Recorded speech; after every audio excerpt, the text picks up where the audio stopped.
Hey everyone, it's Zen Mind TV here, and today we're diving deep into a topic that's becoming increasingly important for young people: Gen Z and the rising burden of consumer debt.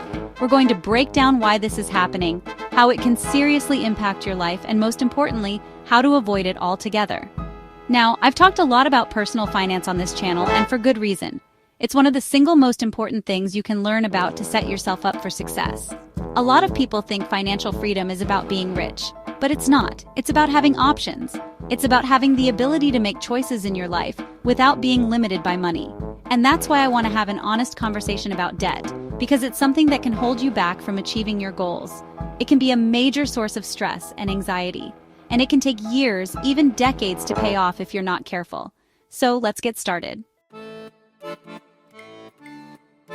So let's talk about why so many young people are finding themselves in debt. One of the biggest factors is simply lifestyle inflation. You see, as we get older, our expenses tend to increase. We get better paying jobs, we start wanting nicer things, and suddenly we're spending more than we're earning. And then there's the pressure to keep up with the Joneses. Or maybe more accurately, the Kardashians. Social media constantly bombards us with images of people living lavish lifestyles. And it's easy to fall into the trap of thinking that we need to spend money we don't have to fit in. But the truth is, a lot of what you see on social media is just smoke and mirrors. People are going into debt to fund their lifestyles, and it's creating a culture of overspending and instant gratification. And that brings us to another major contributor to Gen Z debt: easy access to credit. Credit cards, buy now, pay later services, personal loans. It's never been easier to borrow money. And while these financial tools can be useful if used responsibly, they can also be incredibly dangerous if you're not careful. Think about it. When you're swiping a credit card, it doesn't feel like you're spending real money. It's not like handing over cash, and that can lead to overspending and racking up debt without even realizing it. Another factor is the rising cost of education. Many Gen Zers are graduating from college with tens of thousands of dollars in student loan debt. And that's before they even start factoring in things like rent, groceries, and transportation. And let's not forget about the unexpected expenses that life throws our way. A medical emergency, a car repair, or even just losing your job can quickly derail your finances and lead to debt if you're not prepared. The bottom line is, there are a lot of factors contributing to Gen Z's debt crisis. But the good news is, there are also a lot of things you can do to avoid it, and that's what we're going to talk about next. Now, some people might be thinking, so what? Debt is just a part of life, right? And while it's true that many people have some level of debt, it's important to understand the very real impact that debt can have on your life, beyond just your bank account. First and foremost, debt can be incredibly stressful. It's this constant weight on your shoulders, this feeling like you're drowning in financial obligations. This stress can manifest in all sorts of ways, from difficulty sleeping to problems with relationships. And it's not just your mental health that suffers. Debt can also impact your physical health. Studies have shown that people with high levels of debt are more likely to experience headaches, digestive problems, and even heart attacks. Debt can also limit your options in life. Want to buy a house, start a business, travel the world? All of these things become much more difficult, if not impossible, when you're saddled with debt. You might have to take a job you don't love just to make ends meet.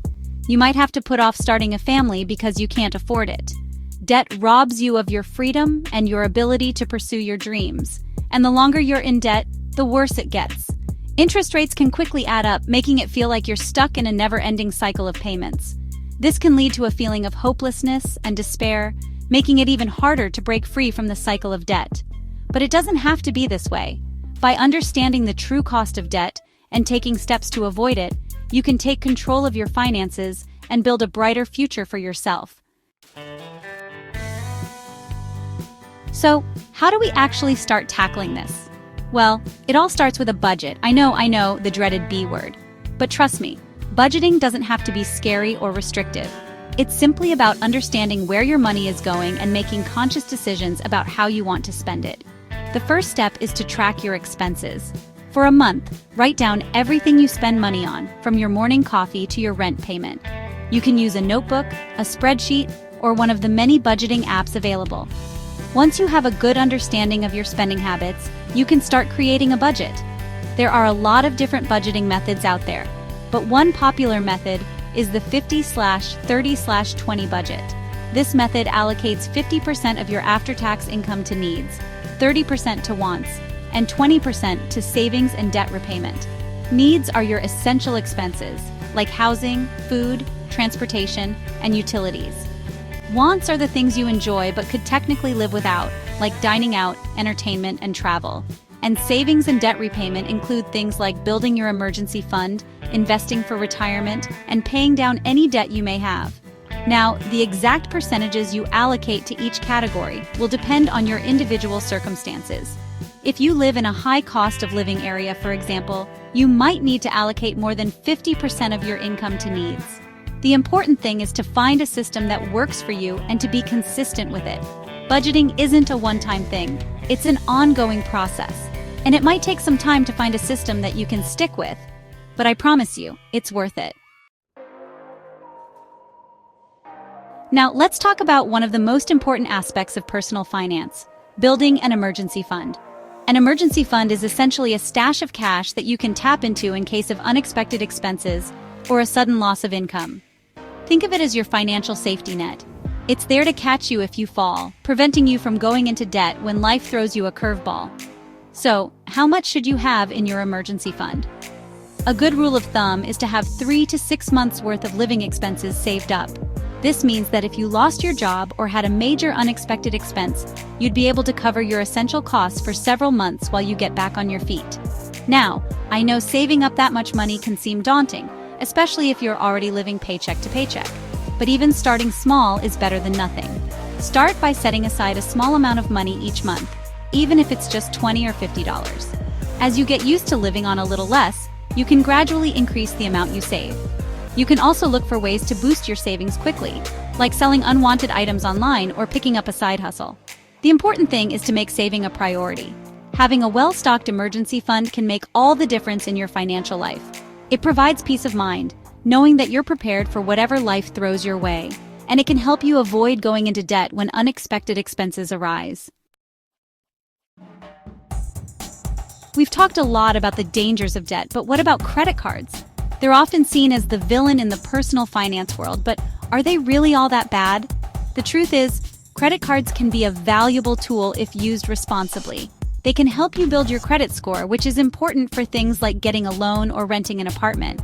And many credit cards offer rewards programs that can earn you cash back, travel points, or other perks.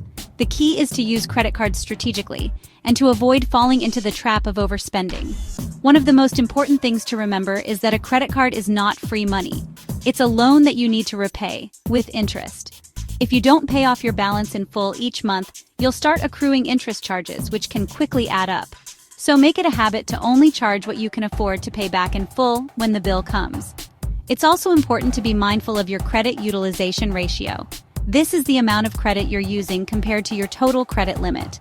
Keeping your credit utilization low is important for maintaining a good credit score. Another important tip is to avoid using credit cards for impulse purchases. If you see something you want, take some time to think about it before you buy it. This will help you avoid making emotional purchases that you might regret later. Remember, credit cards can be a valuable tool if used responsibly, but it's important to be aware of the risks and to use them strategically to avoid falling into debt. So there you have it. We've covered a lot of ground today, from the reasons why Gen Z is facing a debt crisis to the steps you can take to avoid it. The most important takeaway is that financial literacy is crucial for your future success and well-being.